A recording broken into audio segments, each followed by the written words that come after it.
Bonjour à tous. Je suis en train d'organiser une nouvelle conférence chez moi à Castelnau-le-Lez, sur le thème de la relation amoureuse. Plus précisément, la question que nous allons aborder est celle de savoir comment mettre fin à une relation amoureuse lorsque l'on a peur de blesser l'autre. J'ai choisi ce sujet car plusieurs personnes m'ont demandé de les aider à y voir plus clair. Certaines ont du mal à mettre fin à une relation, elles hésitent, elles reviennent en arrière, elles se posent des questions, elles ne s'autorisent pas à agir, etc.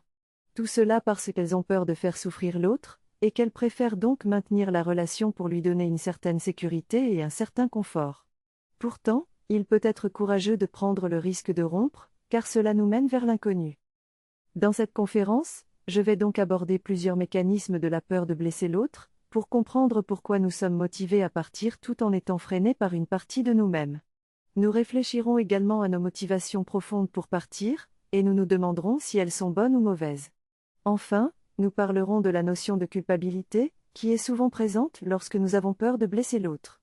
Cette culpabilité peut créer des pollutions internes psychiques, qui nous plombent et nous empêchent de prendre des décisions saines pour nous-mêmes. Ce thème s'adresse particulièrement aux personnes qui se déclarent ou qui se veulent altruistes et généreuses, mais qui ont du mal à poser leurs limites.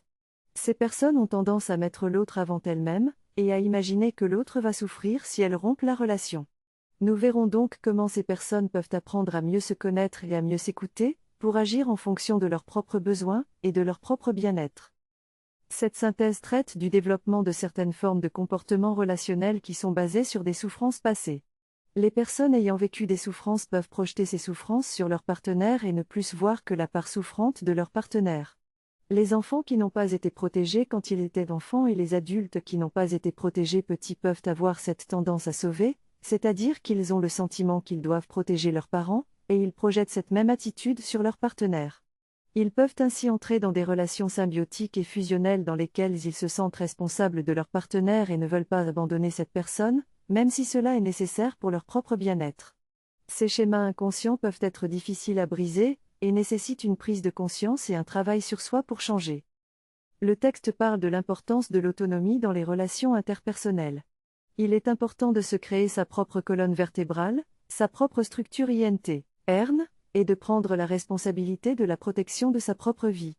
Bien que cela ne signifie pas qu'il ne faut pas créer de liens et demander de l'aide, il est important de se rappeler que personne d'autre que soi-même ne peut savoir ce qui est bon pour soi.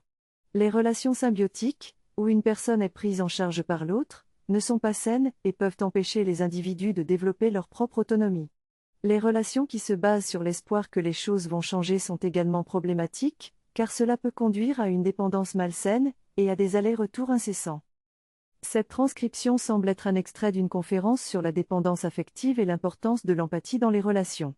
Le locuteur exprime sa difficulté à être gentil et sa culpabilité à ne pas y parvenir malgré son désir.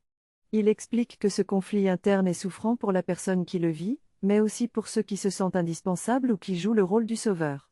Il met en évidence les différents niveaux de dépendance affective et comment les personnes dépendantes peuvent avoir peur de lâcher prise car elles ont rendu leur partenaire indispensable à leur vie. Il souligne l'importance de prendre la responsabilité de sa propre souffrance et de chercher des ressources pour se libérer de la dépendance affective. Le locuteur a également abordé le sujet de la fusion dans les relations, et comment cela peut conduire à la dépendance affective. La personne responsable de sa propre vie, cependant, il y a des cas cliniques où la personne n'est pas en mesure d'être responsable d'elle-même. Il est important de voir les différents niveaux de souffrance et de les évaluer correctement. Le ghosting est une pratique qui consiste à quitter une relation sans donner d'explication ou de raison à l'autre personne. Cela peut être fait pour éviter de se sentir coupable de faire souffrir l'autre, mais cela peut causer plus de souffrance à long terme car l'autre personne ne comprendra pas pourquoi la relation a pris fin. Il est préférable de suivre certaines étapes, comme dialoguer avec l'autre personne et lui donner des explications sincères, choisir un lieu et un moment approprié pour mettre fin à la relation, et ne pas quitter la relation pendant une crise. L'honnêteté est la meilleure solution pour permettre à l'autre personne de comprendre les raisons pour lesquelles la relation prend fin et ainsi lui permettre de faire un deuil plus facilement. Le texte parle de la chimie de l'amour, de l'intensité et de l'amour charnel qui peuvent créer une addiction. Cette addiction peut être dramatique pour une personne, qui peut être en mesure de s'en sortir grâce à une thérapie. Les personnes en souffrance ont souvent du mal à analyser leur situation, car elles sont prises dans leur conditionnement de répétition de schémas d'enfant. Les bonnes copies des bons copains ne sont pas toujours utiles, car ils peuvent encourager la peur. Son à rester dans une relation qui lui fait souffrir. Il est important de voir jusqu'où on se met en danger dans une relation et de rectifier le tir si nécessaire. On ne doit pas se considérer comme une mauvaise personne si on quitte une relation, mais plutôt comme une personne imparfaite. La fuite peut-elle permettre d'éviter de revenir dans une relation difficile? La personne qui décide d'arrêter une relation peut avoir peur de retomber dans cette relation, surtout si elle a encore des sentiments pour l'autre personne. Cependant, rester en contact avec son ex peut être compliqué car cela peut réactiver les émotions et les souvenirs de la relation passée, rendant difficile le processus de deuil. Cela peut être encore plus difficile si la relation était caractérisée par une attraction-répulsion constante. Garder un lien amical peut être possible, mais cela dépend de la situation. Si la personne est claire sur le fait que la relation est terminée et qu'elle n'envisage plus de relations amoureuses avec son ex, un lien informatif peut être maintenu.